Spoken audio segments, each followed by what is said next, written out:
আগুনে ভস্মীভূত বাড়ি, সর্বস্ব হারিয়ে অসহায় পরিবার। নদিয়া জেলার চাকদা থানার অন্তর্গত দুবরা গ্রাম পঞ্চায়েতের বাগমারা গ্রামে ঘটে গেল এক ভয়াবহ অগ্নিকাণ্ড।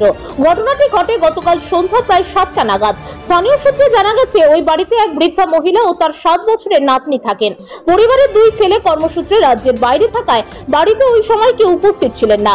সন্ধ্যার সময় ঠাকুর দেখতে বেরিয়ে গিয়েছিলেন দুজনে। সেই সময় হঠাৎই আগুনে লাগে বাড়িতে। কিছুক্ষণের মধ্যেই আগুনের লেলিহান শিখা গ্রাস করে ফেলে পুরো ঘরটিকে। প্রতিবেশীরা আগুন দেখতে পেয়ে তড়িঘড়ি ছুটে আসে, জলের বালতি ও পাইপ দিয়ে আগুন নেভানোর চেষ্টা করেন। খবর যায় দমকল বিভাগে। দমকলের ইঞ্জিন ঘটনাস্থলে পৌঁছে আগুন নিয়ন্ত্রণে আনলেও ততক্ষণে পুড়ে ছাই হয়ে যায় ঘরের সমস্ত আসবাবপত্র, খাট, আলমারি, ড্রেসিং টেবিল, ফ্রিজ, ফ্যান, সেলাই মেশিন, এমনকি নগদ টাকা পয়সা ও প্রয়োজনীয় কাগজপত্র পর্যন্ত। খবর পাওয়ার সঙ্গে সঙ্গে চাকদা থানার পুলিশ ঘটনাস্থলে পৌঁছায়। স্থানীয় বাসিন্দারা জানান, আগুন লাগার কারণ স্পষ্ট নয়। ঘটনায় কোনো প্রাণহানি না হলেও সর্বস্ব হারিয়ে হতবাক পরিবারটি। ঘটনার খবর পেয়ে স্থানীয় পঞ্চায়েত প্রতিনিধি ও প্রশাসনের কর্মকর্তারা ঘটনাস্থলে পৌঁছে ক্ষয়ক্ষতির পরিমাণ নির্ধারণের চেষ্টা করছেন। ক্ষতিগ্রস্ত পরিবারের পাশে দাঁড়ানো আশ্বাস দিয়েছেন চাকদা পঞ্চায়েত সমিতির সদস্য সবিতা পদ্মার। দুবরা গ্রাম পঞ্চায়েতের তৃণমূল কংগ্রেসের সভাপতি কিঙ্কর মণ্ডল সহ গ্রাম পঞ্চায়েতের সদস্য পঙ্কজ কুমার ঘোষ মহাশয়। নদিয়া থেকে বিজয় বড়ালের রিপোর্ট, খবর বাংলা নিউজ। আপনার বাড়িতে আগুনটা লাগলো কি করে?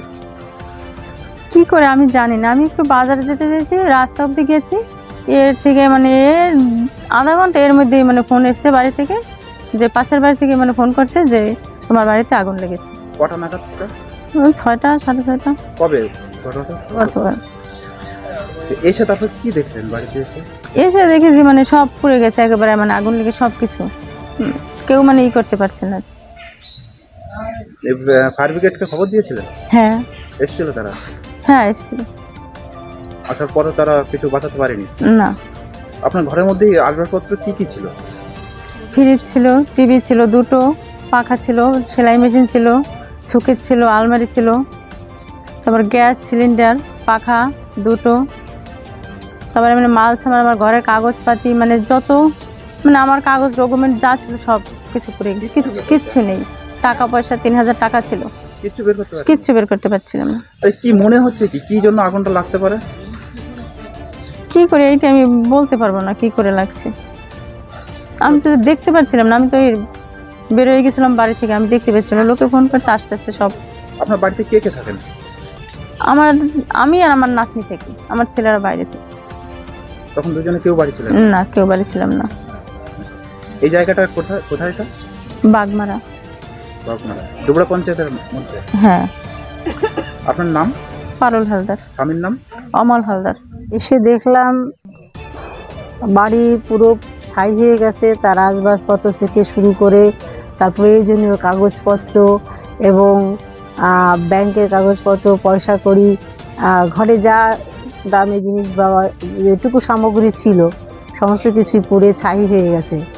এখন এই পরিবারটা তো খুবই নিঃস্ব এবং অসহায়ও বলবো।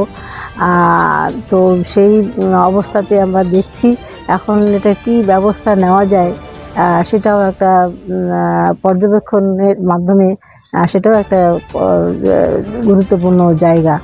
আচ্ছা দিদি, এটা কি মনে হচ্ছে, কিভাবে আগুনটা লেগেছে?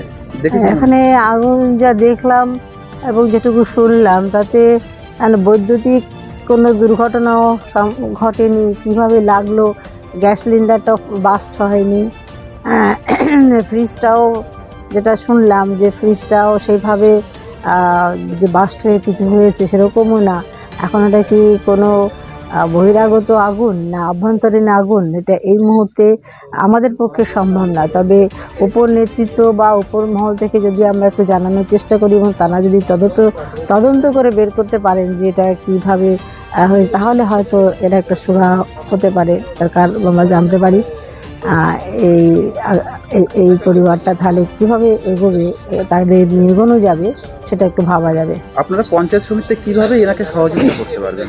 এখন আমি তো এই মুহূর্তে কিভাবে সহযোগিতা করতে পারবো সেটার থেকে বড় কথা যে উপর মহল রয়েছে, উপর যে আমাদের বিভিন্ন দপ্তর রয়েছে, বিডিও রয়েছেন, মাননীয় সভাপতি রয়েছেন, জেলা স্তর রয়েছেন, যদি আমরা এই উঁচু স্তরে একটু বিশেষভাবে জানাতে পারি এবং অনুরোধ করব তারা যেন এসে এই জায়গাটাকে একটু পর্যবেক্ষণের ব্যবস্থা করেন এবং সঠিক কারণ নির্ণয় করেন এবং সঠিক তার ব্যবস্থা বা তার সহযোগিতার হাতটা বাড়িয়ে দেন। আপনার নাম পরিচয়? আমার নাম সবিতা পোদ্দার, আমি চাকদা পঞ্চায়েত সমিতির একজন সদস্যা। আমি বলি এসে খুব খারাপ লাগছে, কারণ বাড়িটা টিনের চালা ছিল এবং বেড়াও টিনের, পুরো বাড়িটা পুরে একদম ভস্মীভূত, পুরোটা ছাই হয়ে গেছে আর কি। ঘরের যে আসবাবপত্র মানে ফ্রিজ, টিভি, তারপরে গ্যাস সিলিন্ডার থেকে শুরু করে সবই ছিল, যাবতীয় ডকুমেন্ট যা ছিল এবং আসবাবপত্র, জামা কাপড় কিছুই নেই বলতে গেলে। খুবই খারাপ অবস্থা, মানে একদম পরিবারটা পুরো নিঃস্ব হয়ে গেল আর কি কয়েক মিনিটের মধ্যে আর কি। এখন এসে তো খোঁজ খবর নিলাম, যেটা ওনারা বাড়িতে ছিলেন না, কালকে সন্ধ্যার পরে ওনারা একটু বেরিয়েছিলেন বোধহয় ঠাকুর দেখা বা বাজারের দিকে। সেই সময় বোধহয় পাশের বাড়ি থেকে কেউ ফোন করে জানিয়েছেন যে আপনার বাড়িতে এরকম আগুন ধরেছে। তো আমিও এখনও কিছু বুঝতে পারছি না যে কি করে হলো। অনেকে বলছেন যে হয়তো লাইন থেকে শর্ট সার্কিট হতে পারে, বা ফ্রিজ ছিল, ফ্রিজটা বোধহয় বাস্ট করে গিয়ে হয়তো আগুনটা অ্যাট এ টাইম সারা ঘরে ছড়িয়ে পড়েছে, এরকমও হতে পারে। এখন বিষয়টা একটা সন্দেহজনকও মনে হচ্ছে আর কি, যে অ্যাট এ টাইম এইভাবে আগুন তো সাধারণত ধরে না, কারণ আগুন যখন শর্ট সার্কিট হয় একটা জায়গা থেকে এগুলো ধরে, কিন্তু কিভাবে কি হলো ঠিক বুঝতে পারছি না। তা যদি একটু তদন্ত করেন বিষয়টা নিয়ে, কারণ আমরা তো সাধারণ মানুষ, অতটা বুঝতে পারবো না, ওনারা দেখলে বিষয়টা আরও ভালো বুঝবেন যে কিসের থেকে কি হতে পারে। আপনারা দলগতভাবে কতটা সাহায্য করতে পারেন? এখন দলগতভাবে বলতে গেলে যে যখন এই ধরনের বিষয়ে আমাদের উপর নেতৃত্ব যারা আছেন, বিশেষ করে আমাদের পঞ্চায়েত রয়েছে, পঞ্চায়েত প্রধান বা আমাদের ব্লক ডেভেলপমেন্ট যে অফিসার বিডিও সাহেব রয়েছেন, পঞ্চায়েত সমিতির সভাপতি রয়েছেন, সামগ্রিকভাবে আমরা সর্বত্র জানানোর চেষ্টা করছি। কারণ এই আপৎকালীন অবস্থায় ওনাদের অন্তত সাময়িকভাবে যদি কিছু দিয়ে সাহায্য করা যায়, সেই চেষ্টাই আমরা দলগতভাবে করার চেষ্টা করছি।